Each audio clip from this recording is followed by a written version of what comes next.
ప్రభుత్వానికి కనువిప్పు కలిగించి సిరిసిల్ల నేతన్న సమస్యలు పరిష్కరించాలని ఈరోజు సిఐటియు ఆధ్వర్యంలో నేతన్న విగ్రహానికి వినతిపత్రం పవర్లూమ్ వర్కర్స్ యూనియన్ నాయకులు అందజేశారు. ఈ సందర్భంగా పవర్లూమ్ వర్కర్స్ యూనియన్ జిల్లా అధ్యక్షుడు కోనం రమణ మాట్లాడుతూ సిరిసిల్ల ఉపాధి కోల్పోయిన నేతన్నలందరికీ తక్షణ సాయం కింద 10,000 రూపాయలు అందించాలని, బతుకమ్మ చీరలు, ప్రభుత్వ ఆర్డర్లు అందించి నిరంతర ఉపాధి కల్పించాలని వారు డిమాండ్ చేశారు. ఈ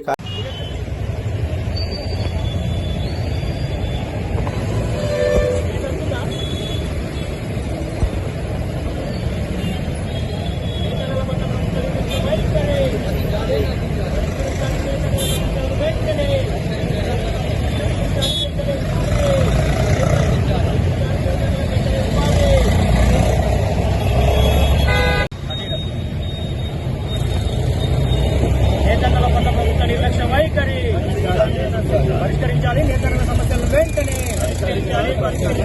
అందరికీ వెంటనే ఉపాధి కల్పించాలి. సిఐటియు సిరిసిల్ల నేతన్నల పట్ల ప్రభుత్వ నిర్లక్ష్య వైఖరిని నిరసిస్తూ వెంటనే సిరిసిల్ల నేతన్నలకు ఉపాధి కల్పించి సమస్యలన్నింటినీ పరిష్కరించాలని, ప్రభుత్వానికి కనువింపు కలిగించాలని ఈరోజు సిఐటియు ఆధ్వర్యంలో సిరిసిల్లాలో నేతన్న విగ్రహానికి వినతి పత్రాన్ని అందించడం జరిగింది. మరి గత 2-3 నెలలుగా సిరిసిల్ల వస్త్ర పరిశ్రమలో నెలకొన్న సంక్షోభం వలన ఇక్కడ ఉన్నటువంటి పరిశ్రమలను యజమానులు మూసివేయడం వల్ల